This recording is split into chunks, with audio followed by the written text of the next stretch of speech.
J'étais en train de feuilleter mes documents, je feuillette pas, mais du coup, comment dire, je navigue entre mes différents documents Word en fait, et je suis tombé sur quelque chose que j'avais écrit le 31 juillet 2025, donc c'était l'année dernière, et je parle de pas mal de choses, de mon baptême en l'occurrence, de pourquoi j'avais pris cette décision de me faire baptiser. Et juste pour précision, non, je n'étais pas baptisé l'année dernière, mais j'ai été baptisé en août 2022. Et donc c'était déjà il y a quelques années auparavant, mais je sais pas pourquoi j'avais écrit ça. Et je tombe sur ça et je pense que euh, c'était une lettre à moi-même, ou du moins un texte pour moi-même, mais je pense que ça pourrait être clairement édifiant pour toi aussi qui écoute ça. Donc voilà, je vais tout simplement lire en fait ce que j'avais écrit et voilà. Pour certaines personnes, le baptême est le début d'une vie renouvelée, le moment où tout a changé et que les choses anciennes sont passées. J'ai entendu des témoignages qui disaient après mon baptême, je me suis senti libéré. Et tu sais quoi? J'y crois à 100%. Seulement, ce n'était pas mon cas. Il m'a fallu une longue réflexion avant de me faire baptiser. J'avais beau entendre tous les enseignements à ce sujet, mais je n'en étais pas convaincu. Non pas que ça n'avait pas de sens, en fait, c'est même l'inverse. J'y voyais tout son sens, seulement je n'en voyais pas l'intérêt puisque ce n'est pas ce qui me donne le salut et que le salut je l'avais déjà en acceptant Jésus-Christ. Pour moi, le baptême, comme 1 Pierre 3,21 le dit, était avant toute chose un engagement de bonne conscience, même s'il a d'autres sens en plus bien sûr. Le truc c'est que même si je suivais déjà Jésus, je me disais que l'engagement serait officiel à partir du baptême. Je vais te révéler une information qui ne va pas forcément aller en ma faveur.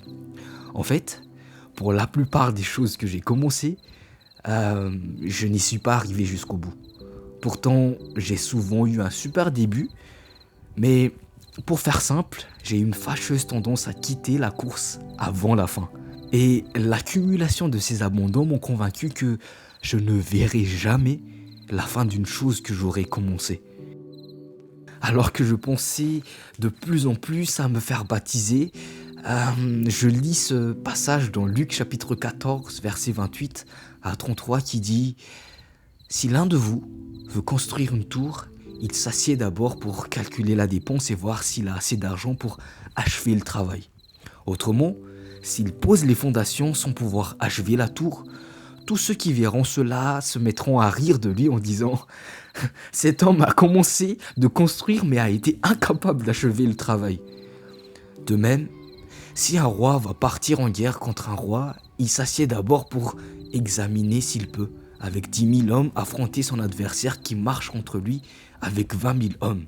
S'il ne peut pas, il envoie des messagers à l'autre roi pendant qu'il est encore loin, pour lui demander ses conditions de paix. Ainsi donc, ajouta Jésus, aucun de vous ne peut être mon disciple s'il ne renonce pas à tout ce qu'il possède. Ce passage, vois-tu, m'a fait prendre encore plus de temps de réflexion vis-à-vis de ma décision de me faire baptiser ou non. Et jusque-là, tout mon passé me criait non. Non, parce que rien de concret dans ma vie ne pouvait refléter un semblant de réussite. Non, parce que même dans ma marche avec Dieu, je retombais encore des milliers de fois. Non, parce que c'est peut-être une course que je ne terminerai pas comme toutes les autres que j'avais commencées. Puis, une douce pensée m'est venue un jour. Je me suis tout simplement rappelé que c'était quelque chose que Jésus a voulu qu'on fasse. Alors, en dépit de tous les noms que j'avais dans la tête, dans mon cœur résonnait un oui. Oui parce que je l'aime. Oui parce que il me demande de le faire. Oui parce que je peux lui faire confiance. Oui parce qu'après tout ce qu'il a fait pour moi, ma petite obéissance n'est même pas un 1% comparable à son amour pour moi. Bizarrement, c'est dans un contexte similaire que j'ai rencontré Jésus. à me dire que j'étais trop indigne pour être en contact avec Dieu. Et c'est exactement la même chose qui était en train de se passer avant mon baptême. La vérité, c'est que après mon baptême, je ne me suis pas senti libéré. En fait, ce sentiment de liberté, je l'ai ressenti quand j'ai fait face à la bonne nouvelle de Jésus-Christ, quand j'ai accepté d'être sauvé par lui. Mais le baptême m'a plutôt donné un sentiment d'engagement plus fort. C'est comme si je me mariais. C'est comme si je prenais conscience que la course commençait réellement et qu'il n'y avait plus question de retour en arrière. J'étais tout simplement en train d'entrer dans le plus important engagement de ma vie. Je vais te dire une chose, c'est certainement que je manque de discipline et de foi encore aujourd'hui, mais le baptême ne m'a pas assuré l'arrêt de mes chutes. En revanche, il me rappelle mon engagement. Je me suis éloigné de Dieu un nombre incalculable de fois, même après mon baptême. Et ce n'est en aucun cas justifiable, je tiens à le préciser. Il n'y a pas si longtemps, j'étais très déçu de moi. Je regrettais quasiment tous mes choix de vie, je repensais à toutes ces choses inachevées dans le passé et aussi aux choses en cours et je me suis rendu compte que dans la grande majorité, je n'ai pas demandé la vie de Dieu avant de faire ces choses. Et ce, même pour des choses spirituelles. Ça m'a mis dans une énorme confusion parce que je ne savais pas dans quel terrain je jouais. Je ne savais pas si ce que je faisais était dans la volonté de Dieu.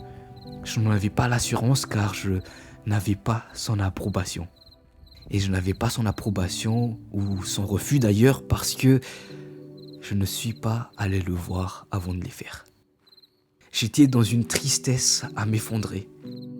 Je me suis senti comme un ver, sans force et insignifiant.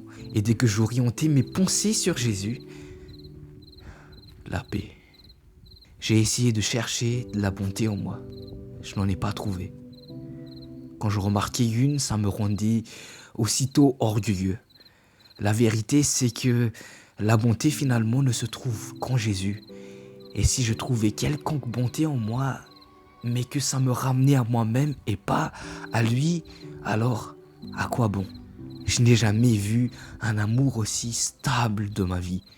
Je ne te parle pas d'un amour qui me laisse faire ce que je veux, mais c'est aussi un amour qui corrige mes mauvais comportements. Cesse de regarder à toi, regarde à Jésus.